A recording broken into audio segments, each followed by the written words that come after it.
wabarakatuh. Selamat bertemu kembali dalam pelajaran fikih kelas 11.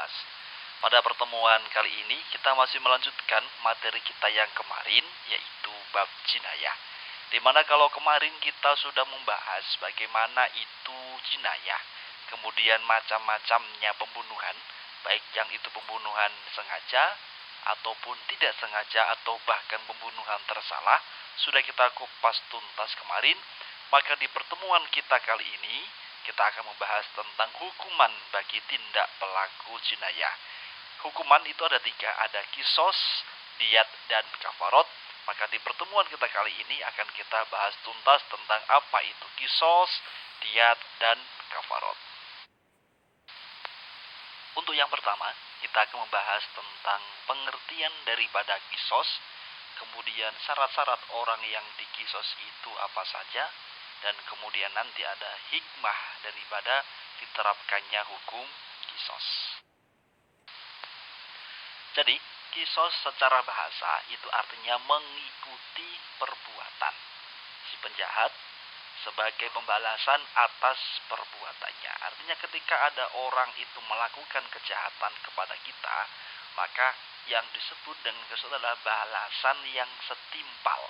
Misalkan dia itu mencubit, ya dibalas di kisos mencubit. Dia memukul, dibalas di kisos memukul. Itu namanya pengertian daripada kisos menurut bahasa.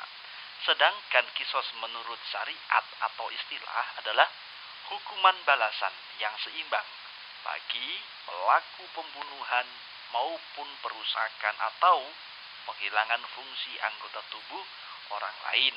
Itu yang disebut dengan kisos secara istilah. Jadi jikalau ada orang yang dia melakukan pembunuhan, maka hukumannya adalah gantian dihukum bunuh.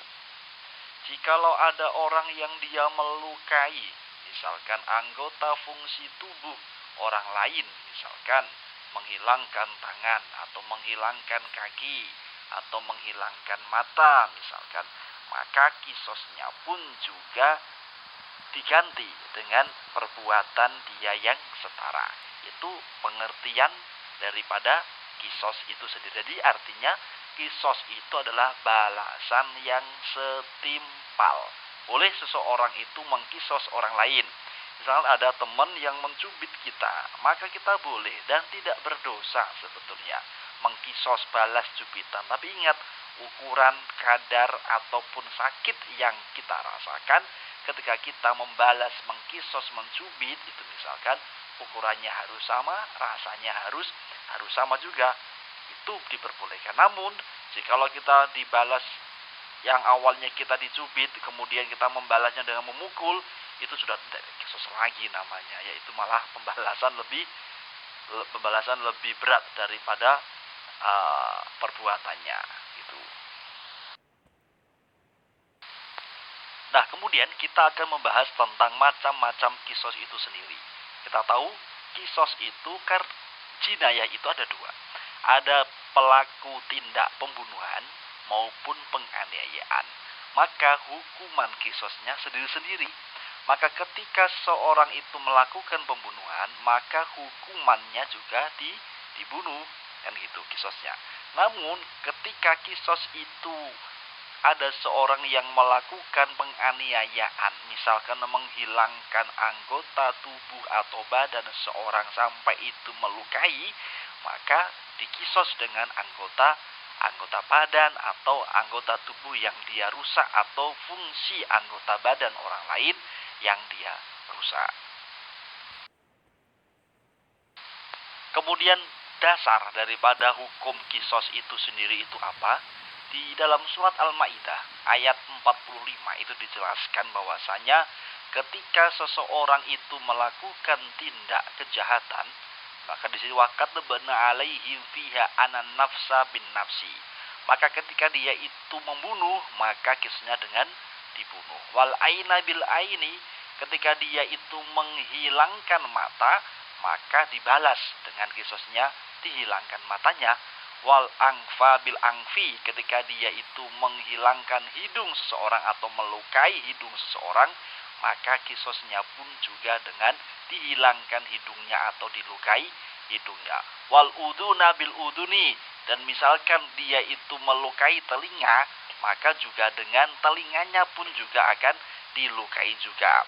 Wasina bisin, misalkan dia itu melukai, artinya menghilangkan giginya orang lain sampai patah atau bagaimanapun, maka kisosnya pun juga gantian dihilangkan giginya. Wal juruha kisos, maka itu semua sebetulnya luka-luka pun juga ada kisosnya. Orang dicubit, orang tergores, orang dipukul, itu semuanya ada kisosnya. Itu dalil daripada hukuman kisos yang berlaku menurut syariat agama Islam. Kemudian syarat-syarat kisos seseorang itu bisa dijatuhkan hukuman kisos, itu ada syaratnya. Yang pertama, orang yang terbunuh terpelihara darahnya. Artinya korban, misalkan dia itu ada korban yang terbunuh, maka orang yang terbunuh itu benar-benar orang yang baik. Artinya dia tidak melakukan kejahatan. Misalkan ada orang yang mencuri atau merampok gitu kan. Kemudian kok ternyata pelakunya itu yang membunuh itu karena tuan rumah, kemudian dia membela untuk mempertahankan harta atau dirinya sampai kemudian melukai pencuri itu sampai pencuri itu kemudian terbunuh, maka itu yang membunuh meskipun itu tuan rumah tidak mendapatkan kisos. Karena apa? Yang mencuri atau yang dibunuh itu adalah bukan orang yang baik. Jadi yang pertama, poinnya yang terpenting adalah orang yang terbunuh itu terpelihara darahnya, bukan orang yang jelek. Kemudian yang kedua, pembunuh bukan orang tua dari yang terbunuh. Maka menurut syariat Islam bahwasanya ketika ada orang tua itu membunuh anaknya, maka itu sebetulnya orang tua itu tidak dikisos. Dalam tanda kutip, artinya perbuatan itu tidak melenceng dari syariat. Beda halnya dengan zaman sekarang. Kalau zaman sekarang ada orang tua yang berani membunuh anaknya karena mungkin dia melahirkan tanpa seorang ayah, maka kemudian anak tersebut dilahirkan kemudian dibuang hidup bahkan sampai dibunuh, maka itu berlaku juga hukum kisos. Artinya bagi orang tua itu misalkan dia membunuh anaknya karena mungkin anaknya itu melakukan maksiat terus, maka alangkah lebih baiknya dibunuh, itu lebih baik. Pernah itu suatu ketika di zamannya Nabi Musa alaihissalam, pernah pada waktu itu Nabi Khidir alaihissalam berjalan-jalan bersama dengan Nabi Musa alaihissalam. Nah, Nabi Khidir itu kemudian melewati orang tua itu bersama dengan anak yang masih kecil, yang masih balita. Kemudian Nabi Khidir alaihissalam memerintahkan kepada orang tersebut, wahai Kisana, saya kasih tahu bahwasanya bunuhlah anakmu sekarang. Kalau tidak kamu bunuh, maka kelak dia akan menjadi orang yang maksiat, ahli maksiat, dan akan berbuat kemaksiatan kepada Allah Subhanahu wa taala. Akhirnya karena mendapatkan perintah dari Nabi Khidir alaihissalam, orang tua tersebut membunuh anaknya. Itu yang berlaku di zamannya Nabi Musa alaihissalam. Namun di zaman sekarang tidak mungkin, ya. Meskipun orang tua itu membunuh anaknya sendiri karena sesuatu hal, mungkin karena malu dan sebagainya, maka tetap dia mendapatkan hukuman kisos. Kemudian yang ketiga, orang yang dibunuh sama derajatnya dengan yang membunuh. Artinya apa? Ini dalam tingkatannya orang yang merdeka. Orang merdeka itu bukan budak. Yang dibunuh itu agamanya Islam, juga merdeka, maka yang membunuh juga derajatnya sama. Atau budak dengan budak. Kalau berbeda, misalnya budak dengan majikan, kalau di Arab kan ada kan, budak dengan majikan, maka ini tidak mendapatkan yang namanya kisos. Budak membunuh majikannya atau majikan membunuh budaknya, itu sebetulnya menurut syariat Islam tidak dikategorikan dalam syarat-syarat daripada orang mendapatkan hukuman kisos. Kemudian yang berikutnya, pembunuh sudah balik dan berakal. Artinya pelakunya yang membunuh itu adalah sudah balik, sudah dewasa dan berakal. Kalau dia belum balik, masih anak kecil, kemungkinan dia tidak mendapatkan hukuman kisos, namun hanya ditakzir. Apa itu ditakzir? ditakzir itu dihukum, dalam artian sekarang di penjara gitu ya, atau berakal. Maka orang gila itu tidak mendapatkan hukuman ya, karena dia gila. Maka ketika ada orang gila kok membunuh orang misalkan, ya dia tidak mendapatkan hukuman kisos. Jadi syaratnya harus pembunuh itu sudah balik dan berakal, maka dia nanti ketika membunuh mendapatkan hukuman kisos. Kemudian berikutnya, kisos dalam hal yang sama, itu yang penting. Jadi jikalau ada orang yang membunuh, maka dibalas kisos dengan membunuh. Jikalau tidak dimaafkan oleh anggota keluarga. Jikalau lagi misalkan dia itu melukai anggota badan tangan, misalkan menghilangkan tangan orang lain, maka kisosnya juga dihilangkan tangannya. Misalkan yang dihilangkan tangan kanan, maka dia dikisos dengan tangan kanan. Misalkan yang dihilangkan itu kaki, maka dikisos kaki, tidak boleh dikisos tangan dan lain sebagainya. Kemudian yang terakhir, jenis pembunuhan adalah pembunuhan yang disengaja. Jadi kis itu berlaku untuk pembunuhan yang disengaja dan itu tidak dimaafkan oleh anggota keluarganya. Kemudian hikmah kisos. Kenapa kisos itu diterapkan dalam syariat Islam itu? Minimal satu, menjaga masyarakat dari kejahatan. Kalau orang membunuh kemudian dikisos membunuh, dibunuh, maka orang akan ada efek jerahnya. Maka lihat di masyarakat kita, kenapa pembunuhan terjadi merajalela, pencurian dan sebagainya merajalela?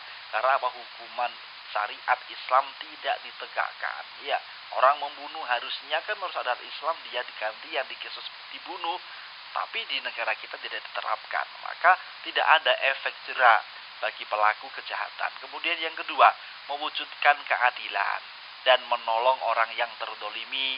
Karena apa? Supaya adil, orang yang dianiaya, orang yang dibunuh itu supaya terpelihara hak-haknya dan tidak terdolimi. Kemudian yang ketiga, menjadi sarana taubat dan pensucian dari dosa.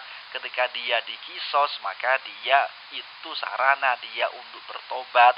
Dia menyesali perbuatannya, dia tidak akan mengulangi perbuatannya lagi. Kemudian terakhir, dapat memelihara keamanan dan ketertiban dalam masyarakat.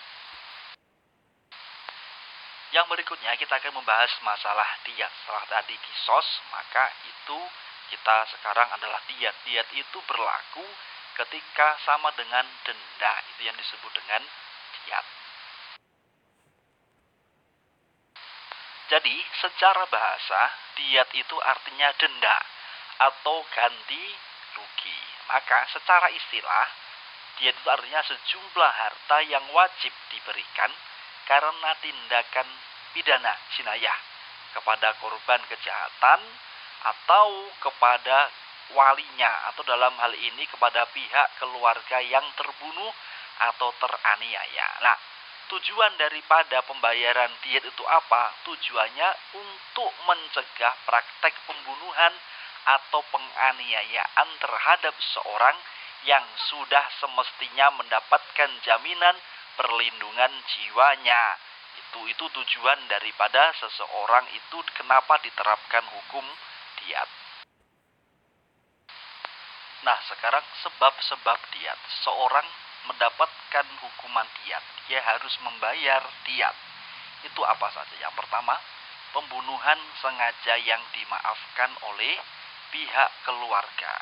Jadi, kalau tadi orang itu membunuh dengan sengaja, dia tidak dimaafkan oleh anggota keluarganya, maka dia dikisos. Namun, jika dimaafkan oleh anggota keluarganya, dia tidak jadi dikisos, namun harus membayar sejumlah diyat. Yang kedua, pembunuh lari, namun sudah diketahui identitasnya secara jelas. Sehingga apa? Diyat dibebankan kepada keluarga pembunuh. Misalkan ada seorang yang dia itu membunuh. Setelah membunuh dia melarikan diri, entah itu ke pulau mana atau ke luar negeri dan lain sebagainya. Namun sudah diketahui, oh yang membunuh itu namanya ini, alamatnya itu di sini. Nah, akhirnya apa? Pihak pemerintahan atau kepolisian atau korban atau keluarga korban itu bisa menuntut ke siapa? Menuntut ke keluarga pembunuh untuk membayar sejumlah diat. Kemudian ketiga, pembunuhan seperti sengaja. Jadi kalau pembunuhan seperti sengaja, dia tidak sengaja membunuh, maka tidak dikisos, namun dia wajib membayar diat. Kemudian yang berikutnya lagi juga pembunuhan tersalah. Dia tersalah karena kelalaiannya menyebabkan orang lain meninggal dunia, maka dia wajib membayar diat. Kemudian terakhir, kisos sulit untuk dilaksanakan. Misalkan, bisa jadi kisos itu sulit untuk diterapkan. Karena misalkan ada orang yang dia itu melakukan beberapa tindak kejahatan. Dia itu misalkan dia membunuh, tetapi sebelum dia itu tertangkap, dia lari, kemudian secara tidak sengaja dia kemudian tertabrak oleh kendaraan, akhirnya dia meninggal dunia. Kan tidak mungkin terjadi seperti ini kan? Maka kisos itu sulit untuk dilaksanakan karena si pembunuh sudah mati atau terbunuh, maka wajib pihak keluarga pembunuh membayar yang disebut dengan diat.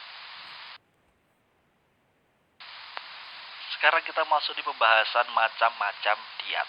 Sebetulnya diat, pembayaran diat itu ada dua. Ada yang diat mughalladah dan diat mukhafafah. Diat mughalladah itu artinya denda berat. Denda berat artinya sebuah harta yang harus diberikan akibat dia melakukan tindak kejahatan. Nah, diat mughalladah, diat berat itu apa saja? Dia harus membayar 100 ekor onta. Misalkan, karena dia itu membunuh, menghilangkan nyawa seseorang, kemudian dia mendapatkan hukuman diat, harus membayar diat.